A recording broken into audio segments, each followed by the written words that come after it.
अस्सलामुअलैकुम वरहमतुल्लाह। सबसे पहली और बड़ी अपडेट ये है कि यूथ क्लब के हवाले से कुछ अर्से पहले साहिल अदीम जी ने ये बयान दिया था। झूठ की बोल रहे हो? बताओ खुली तरह मौलाना इसाक के बारे में क्या राय रखते हो, मौदूदी साहब के बारे में बताओ। तुम्हारे बुजुर्ग गालियां नहीं देते उनको?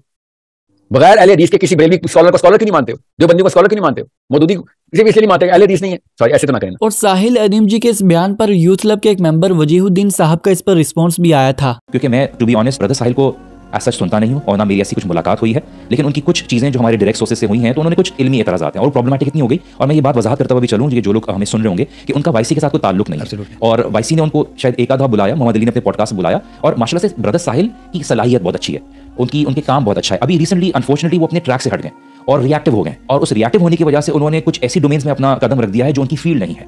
मसलन पिछले दिनों एक सवाल हुआ कि साहिल अदीम भाई ने ये कहा है कि गधा हलाल है और जो मौलवी आपको बताते हैं कि गधा हराम है, ये जाहिल है और ये आपको कभी नहीं बताएगा मौलवी के गधा हलाल है। मैंने कहा कि भाई इसका जवाब तो आप साहिल अदीम भाई से पूछिएगा कि गधा किस तरह हलाल है और क्यों हलाल है या उसकी हिल्लत और हुर्मत, ये आप साहिल भाई से पूछिएगा। लेकिन मैं आपसे ये अर्ज़ करता चलूँ कि मौलवी को क्या तकलीफ है कि अगर उसने आपको ये बता दिया है कि भेड़ बकरी और भैंस हलाल है तो वो गधे का आपको क्यों नहीं बताएगा? इसमें उसका नुकसान ही क्या है? और अगर आपने जो है वो ये जान लिया कि गधा हलाल है या नहीं है तो इसमें मौलवी का जो है वो क्या फ़ायदा है उसका? तो मैंने कहा बहरहाल मुझे तो इसमें कोई समझ, बाकी जो आपका पहला सवाल है आधा वो आप साहिल अदीम भाई से पूछिए। लेकिन अब फिर से साहिल अदीम जी ने अपने लेटेस्ट वीडियो में यूथ क्लब के हवाले से एक नया बयान दिया है। आइए हम उनकी वीडियो को देखते हैं। मैं आपको थोड़ा फायदा बताता हूँ यूथ क्लब का, जितना मैंने एंगल, क्योंकि मेरा वक्त रहा है अली के साथ और तहा के साथ बहुत अच्छा। अली के साथ तो मेरा he lives in my street literally, like not literally in my street but like 5 minutes of walk. Mohammad Ali जो है absolutely a gem. So I don't know most people in youth club, I do not know them, but मेरे वो वाले इख्तिलाफात नहीं कभी हो सकते youth club से, because मेरी और यूथ क्लब के बीच में जो लड़ी है ना वो अल्लाह और उसके रसूल की लड़ी है।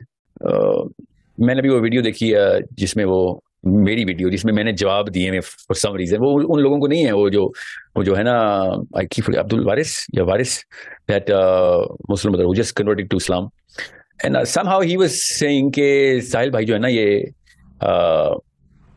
इल्म फजल में मेरे से बड़े हैं। अब्दुल वारिस भाई मैं आपको बता रहा हूँ यू जस्ट केम इनटू इस्लाम, आप इल्म फजल में तो 100% ज्यादातर मुसलमानों से ऊपर है इस वक्त। अल्लाह ताला ने आपको क्लीन स्लेट अता की हुई है। You are the most, I mean we envy you, all Muslims envy you.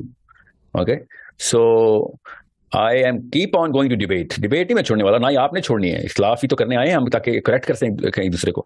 ये थी पहली अपडेट। अब बात करते हैं दूसरी अपडेट के बारे में। दूसरी अपडेट ये है कि आप सबको पता होगा कि कुछ अर्से पहले मुफ्ती हनीफ कुरैशी साहब ने अपनी एक ऑडियो रिकॉर्डिंग में इंजीनियर साहब की इस बात से इनकार किया था कि उन्होंने इंजीनियर साहब की इस बात की तायद नहीं की जिसमें इंजीनियर साहब ने तालीक बिल मुहाल के तौर पर यह कहा था कि अगर कादियानी हमें मुसलमान समझे तो हम भी उन्हें मुसलमान कहेंगे। फाइनली इस पर इंजीनियर साहब ने भी अपना जवाब दिया है। आइए हम उनकी वीडियो को देखते हैं। ये कोई बात है? अभी मैंने जो बात की है, मेरी उनसे बात हुई है, क्या मतलब अल्लाह ताला फैसला कर देगा कि वो झूठ बोल रहे हैं मैं झूठ बोल रहा हूं? ये कोई बात है करने वाली? मैं दोबारा हल्फिया कहता हूं कि मेरी उनसे ये बात हुई थी। आप वो देखें, आप अगर थोड़ी सी तवज्जो से उनकी वो ऑडियो रिकॉर्डिंग सुने तो आप मेरे ख्याल है मुझसे सवाल ना पूछते।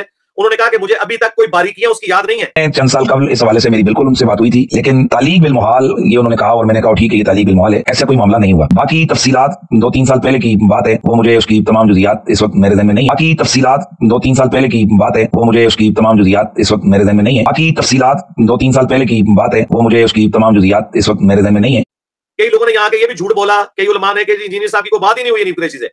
अब एक स्टेप तय हो गया कि नहीं जी बात हुई है। भाई वो ऑडियो रिकॉर्डिंग मैंने खुद सुनी है, उन्होंने कहा कि मेरी इंजीनियर साहब से बात हुई थी, लेकिन वो बहुत 3-4 साल पुरानी बात है, कुछ बातें मुझे याद है, कुछ भूल चुका हूं मैं। जब वो बंदा खुद कह रहा है कि मुझे कुछ याद है, कुछ मैं भूल चुका हूं, तो फिर पीछे बात क्या रहेगी? अब रिकॉर्डिंग ना उनके पास है ना मेरे पास है, क्योंकि मैं तो इस तरह की रिकॉर्डिंग करके चढ़ाने का आदी नहीं हूं। तो फिर ये बात ही करना गलत है। उन्हें अब क्या दें कि अब वो बात करें कि अल्लाह के बंदे जो वो कह रहे हैं कि नहीं जी कादियानी ऐसे मौजूद है दुनिया में जो हमें मुसलमान मानते हैं, वो हमें भी जरा कादियानी बताएं कौन सा है। कादियानी वो है जो गुलाम अहमद कादियानी को नबी मानता है। हाँ, जो लाहौरी ग्रुप है वो बिल्कुल अलग से है, वो कादियानी नहीं है। वो उनकी 1.0001% एक फिरका है, उसका मामला बिल्कुल अलग है। कादियानी उन्हें काफिर समझते हैं, वो कादियानी तो लाहौरियों को काफिर समझते हैं। आपको कहां से हनीफ कुरैशी साहब उन्होंने मुसलमान मान लिया? कहां बैठे हुए? जुबानी कलामी बात ना करें, ये तो एक बहुत बड़ी बात है। लेके आए कि कोई कादियानी लिख के दे देगा जो गुलाम कादियानी को पैगंबर मानता है, वही आपको लिख दे कि आप जो है वो उसको पैगंबर माने बगैर भी मुसलमान है। तो ये टाइम क़यामत आ गया, कोई भी नहीं लिख के देगा। ये थी दूसरी अपडेट। अब बात करते हैं तीसरी अपडेट के बारे में। तीसरी अपडेट ये है कि रिसेंटली मुफ्ती फजल हमदर्द साहब ने अपनी लेटेस्ट वीडियो में किसी शख्स को आला हजरत कहने पर अपना मौकिफ बयान किया है। आइए हम उनकी वीडियो को देखते हैं। तो ये जो आला हजरत का जो लफ्ज़ है, ये आज भी आज भी अफगानिस्तान में जो ट्राइब्स के जो बड़े हैं उनके लिए ये लफ्ज़ इस्तेमाल होता है। तो मैं नहीं समझता कि ये आला हजरत किसी के लिए इस्तेमाल करना चाहिए। ये इंतहाई खतरनाक लफ्ज़ है, इंतहाई खतरनाक लफ्ज़ है। ये थी तीसरी अपडेट। अब बात करते हैं चौथी अपडेट के बारे में। चौथी अपडेट ये है कि रिसेंटली मुफ्ती समर अब्बास कादरी साहब ने एक प्रोग्राम में सूरतुल हदीद की आयत नंबर 10 पढ़ने के बाद ये कहा कि हर सहाबी नबी जन्नती जन्नती। फाइनली इसके हवाले से मुस्लिम टुडे 2.0 पर इसका जवाब दिया है। लिंक डिस्क्रिप्शन में है, आप वहाँ से विजिट कर सकते हैं। Alhamd Online Quran Academy. We provide online Holy Quran classes through Skype, Zoom and WhatsApp all over the world. Time and day at your own choice. No age limit. Highly qualified English speaking male and female teachers. Affordable monthly fees. 100% free classes for orphan childs. We are teaching 24 hours. Female teachers available for female students.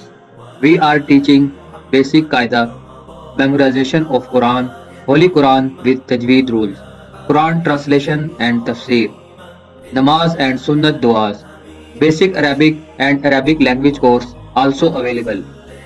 2 days free trial classes. Contact us on WhatsApp +92 310 910 6568 or email us bilal.ogs@gmail.com.